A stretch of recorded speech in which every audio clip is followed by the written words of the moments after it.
How many days am I gone? Hang on, I don't even know. I'm not gonna lie and pretend like I don't struggle when it comes to packing. I'm not saying that other people on the internet do, but like, packing is hard. Packing during the winter season is hard. Packing for 2 different climates, also hard. Packing when you're a runner and you need to pack some running gear, also hard. Packing when you're working so you need to bring a bunch of technical gear because you're gonna be primarily doing work stuff the entire trip, also hard. Okay, I'm not complaining. There are things way, way, way harder than packing for an overseas trip. I am incredibly fortunate that I can even have the luxury and wonder and privilege of packing for an adventure away, no less for something that I call work. But all that to say, even if you're a professional who plays with their clothes almost on a daily basis, there's still a struggle, okay? I gotta start the video there. So today I'm gonna show you what steps I took and some of the things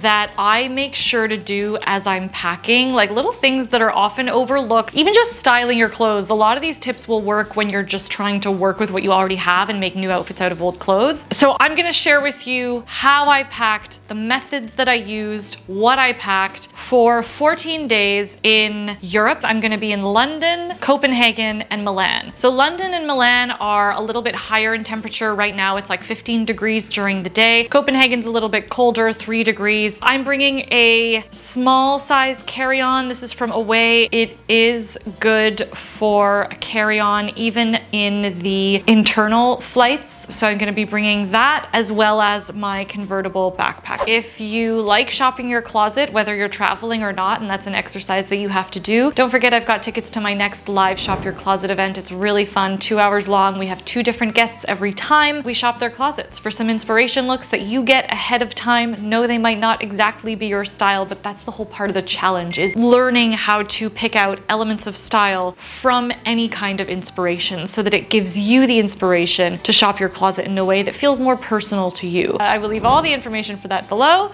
Let's jump on in.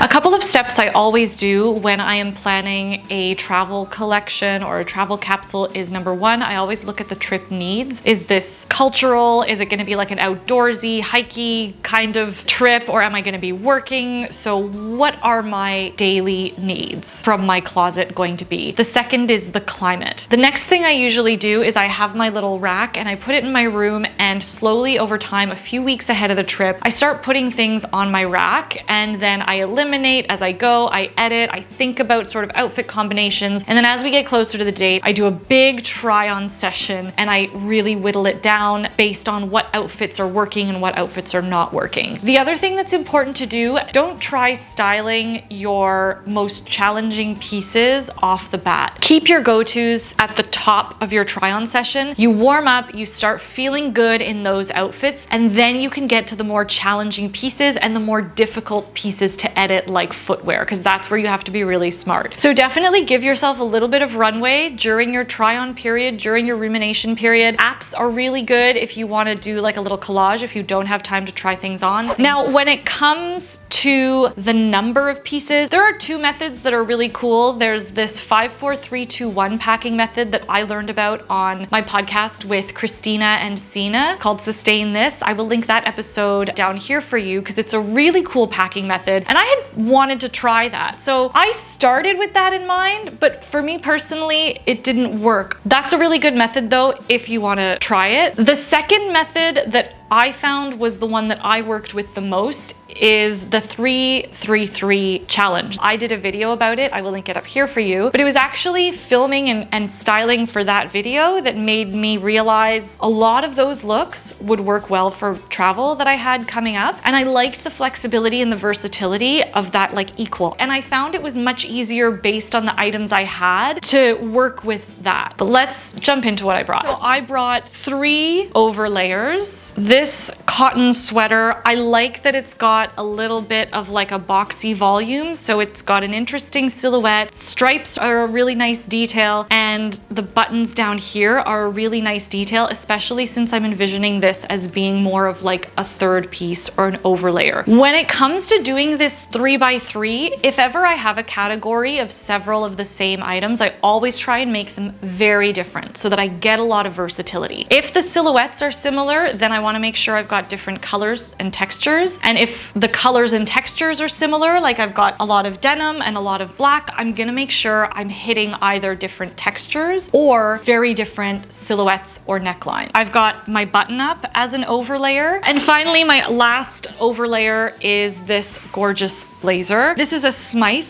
You could normally find Smythe secondhand, and I looked quite extensively for this particular style secondhand, but I couldn't find it. I think because it's still relatively new. But what I realized about blazers in particular is that I love the look because I love the sharpness and the structure. I really like that on me. But I always feel, especially for travel, they just feel a little bit stiff, like a little bit too crunchy. But the beauty of this blazer, and this is why I love it, is that it's got a jersey sleeve. It's always where the shoulder and the sleeves meet that I find the most uncomfortable, but this has significant stretch in both the body and the sleeves. When you put it on, it feels like a sweater. And especially because we're traveling for work, what if I want to look nice? I get that nice solid structure without compromising on comfort. My next little row of 3 are the base layer. I will never, ever travel in a temperate or like a non-summer climate without my merino crew neck. The other 2, very, very varied in neckline, both super fitted because I do want them to fit underneath my top layers. So I've got this bodysuit, super deep V, and then my merino turtleneck. The next 3 are my bottoms. I'm gonna be in Milan at the end of the trip, and I really wanna like get into my little bombshelliness. So I've got this great little leather mini, my wide leg black trousers. I'm gonna wear these on the plane, and then just a pair of straight leg, almost borderline skinny, light wash denim. They're a little bit cut above the ankle, but they're still versatile enough for me to either like tuck into my boots or wear them over. So I think we'll be good there.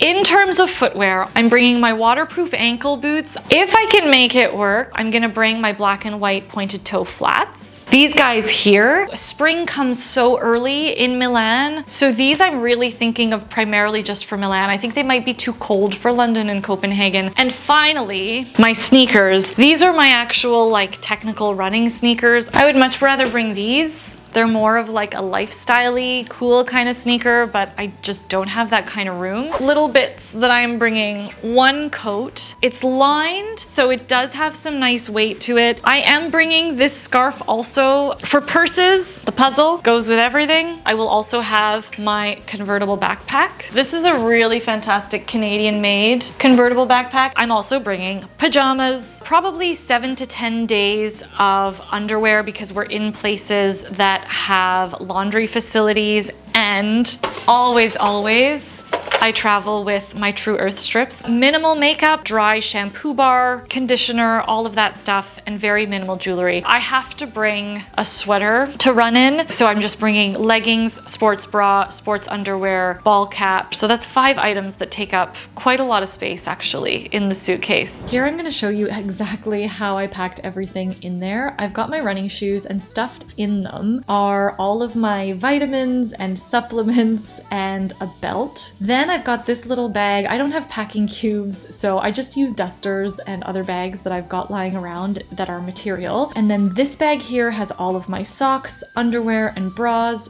for 2 weeks. This is my little gorilla tripod, my little pharmacy, any remedies or anything like that. Here I've got my contact lenses, and I always transfer, you know, vitamins, pills, like my contact lenses here, into Ziploc bags because they're so much easier to manipulate and squish into little nooks and crannies than the traditional packaging. All of my dry or non-liquid makeup is in here. There's not that much, just mascara, highlighter, blush, that kind of thing. This bag has all of my adapters for the different countries that we're in and battery packs, that kind of thing. I added a bathing suit in case there's spa time. I never travel without a bathing suit, even if there isn't a plan to go swimming. You know, you just never know. There could be a pool, could be sexy jacuzzi, who knows? So now on this side, I've got my True Earth strips. I've also got my eye mask for sleeping. I'm gonna put that in my backpack though for the overnight flight. Starting with my skirt, I'm laying it flat. This bag has all of my running gear. It takes up so much room, but again, I've packed it separately because it's almost like a complete different category. I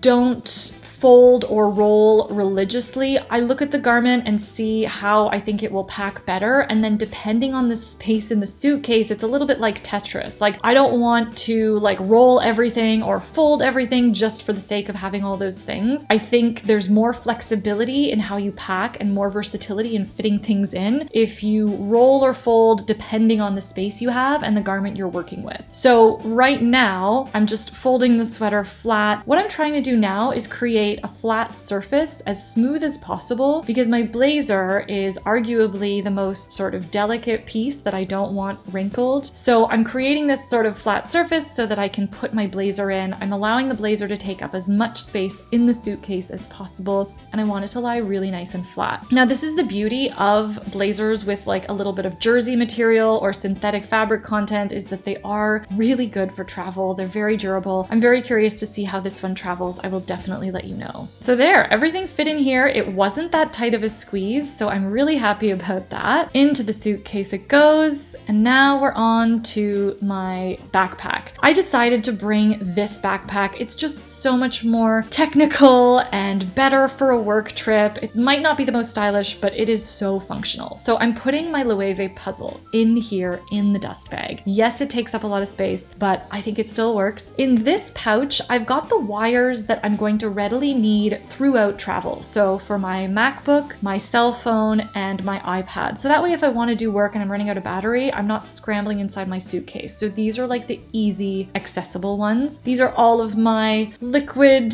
toiletries all in one bag, so I can just take out the one bag through security, my wallet, and in this bag, my camera and my 2 mics will be in here, but I'm filming on the camera right now, so it will be full and it does fit. I've tested it. This is a really handy bag. It's by Day Owl. I love how it's got this extra pocket for my laptop, notebook, and iPad. Yes, I still read books on an iPad. I just like how they have a separate compartment for this. It's also got this little handy pocket up here, which I carry like super small and quick essentials. Love this little thing. Side pocket, I've got glasses, sunglasses, and away we go for the backpack. Finally, yes, I am a bag lady, but only on transit days. I use my fanny pack so that it's everything easy within reach. My passport, money, cell phone, all of that goes into the fanny, and it sits really nicely under my jacket. There we go, the end. We're ready. That's it. That's what I've packed. Hopefully this does help you if you do struggle with packing, or if maybe you're just trying to test out a capsule wardrobe and you don't know sort of where to start. That's always like a fun method. Thank you for watching. Thank you for being here. Don't forget, if you did learn something or if you liked this video, give it a thumbs up,